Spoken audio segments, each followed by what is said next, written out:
Hello, as promised, I'm Olivia Bailey, and I have your special feature interview today. I'm going to be interviewing Daron Vaught, one of our co-hosts here at EHC-TV, a little bit more informal today. But Daron, thank you for agreeing to do this and kind of get a little bit into your life today. Yeah, no problem. It's a little different being in the hot seat now. It's a little weird. So, okay, you're pretty local from around here, from Rural Retreat. Can you tell us how you ended up at Emory and Henry? Yeah, that actually is a really funny story. I came here and initially I played baseball for 2.5 years here at Emory and Henry. So I obviously played in high school. My head baseball coach in high school, Jamie Hughes, came here and played here as well, and had pretty much like been begging me ever since I was about a sophomore in high school. He's like, "You're going to come and play at Emory and Henry, right?" Right. So and I had never given it much thought until my senior season. I had a really good year. Literally 3 weeks before I graduated high school, it was senior day. We came and watched a game. Emory and Henry at that point too had a rolling admissions process, so I applied, got in, and that was that. Haven't looked back since. So can you talk about some of your baseball experiences? We know about some of your academic endeavors, and we'll kind of get into that later. But what was playing baseball here at Emory like? Well, it was very enjoyable. My first, like I said, I played 2.5 years. My first year was riddled with injuries. I tore my labrum in my right shoulder, my throwing arm. Had to have surgery for that. Sat out the entire next season rehabbing it. Came back and I played a little summer ball, and then came back and played a fall season, and thought better of a career. Trying to squeeze in athletics and baseball. Decided I wanted to do the broadcasting thing anyways, so just hung up the cleats, as they say, and I was okay with it. I had gotten out of player mode, I guess, with the lack of playing for the couple years prior to that.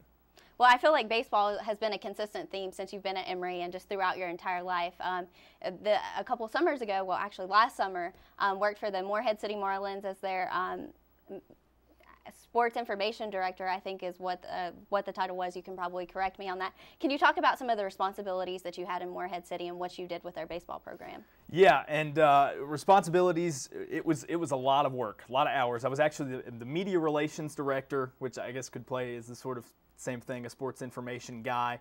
I was the go-to guy as far as anything PR was concerned, anything like that. And I was also the play-by-play broadcaster for the league's web pass. It was a webcast facilitated by the Coastal Plain League, which is the league in which Morehead City plays, and I was the broadcaster for that. So I say it was a lot of hours because on a day-to-day basis, I would work the 9 to 5 in the office with the rest of the front office doing media relations type things. I worked out sponsorship deals, any kind of cooperation between sponsors and the team.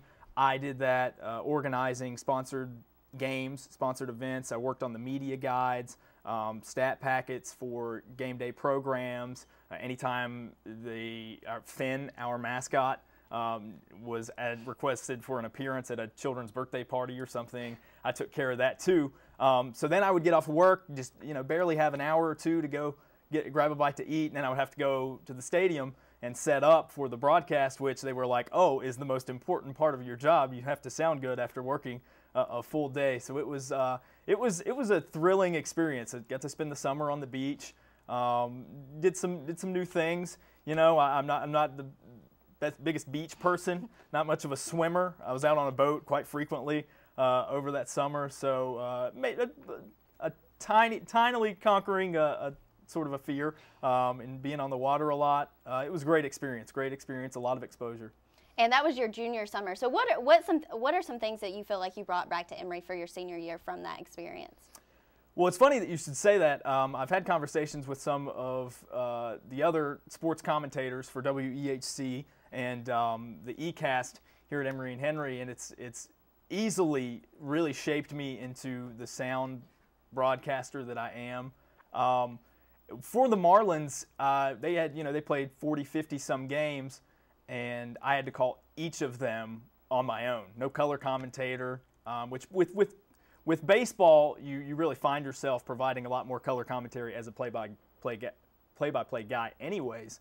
But I rarely had someone come sit in. Now, later on in the season, I got to know the other media relations broadcaster guys for the other teams a bit better, and a lot of us would travel with the teams, and you know, if somebody was coming to town, I'd be like, hey, why don't you join me on air tonight and be the color commentator? But yeah, having to do it by yourself and completely create everything that goes on air for every single day, nearly. They played probably 2 out of every 3 days over the summer. And just that kind of day in, day out grind and having to consistently produce really kind of fine-tuned my broadcasting.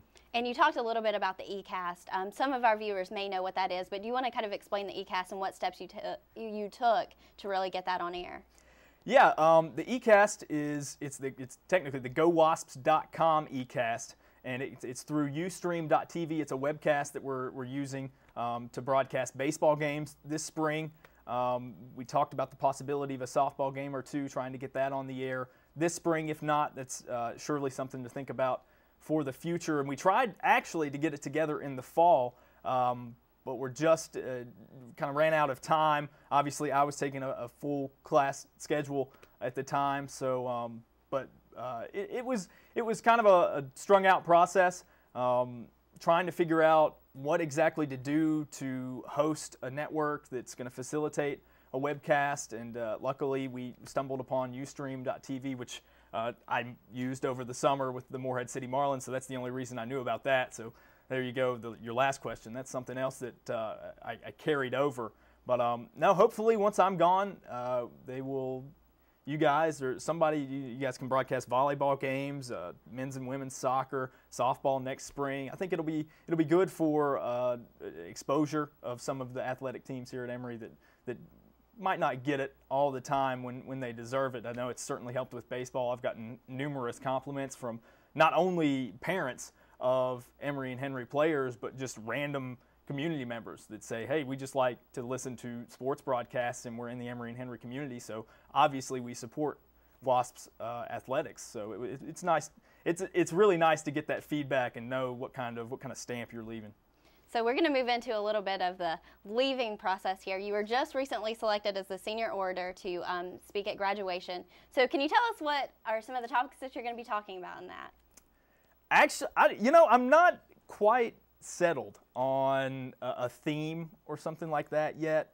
I was actually interviewed for a White Topper article about the same thing the other day, and the best I could put it is, or the farthest I've gotten at this point is that I know a lot of the times with graduation speeches and thinking about leaving and going on with your lives, it can get really cliche and redundant, and that's definitely something I want to avoid. I'm going to try and spice it up, make it something original and entertaining. Do we have a common theme or anything that you might be thinking about so far? Not yet. I've got it down to maybe a few, but we'll leave that to surprise. And the last question that I have for you, you are scheduled to be married after graduation. Can you talk about some of the plans that you're going to be taking on after graduation? Yeah, well, my fiance is living in Roanoke and working as a broker at C.H. Robinson Worldwide Logistics. So Roanoke is the place of interest immediately following graduation. As far as jobs are concerned, nothing lined up yet. Just looking at opportunities, trying to turn them into options, and we'll figure out when those are presented. So. Well, I know here at EHC-TV we're going to miss you. I'm going to miss you as a co-host, and I just wish you the best of luck in whatever you decide to do after college. Thanks a lot. I'm going to miss everything about this. I really appreciate it, guys. Thank you. And now I'm going to send you to Drew Piscopo with a day in the life of an athletic training student at Emory and Henry College.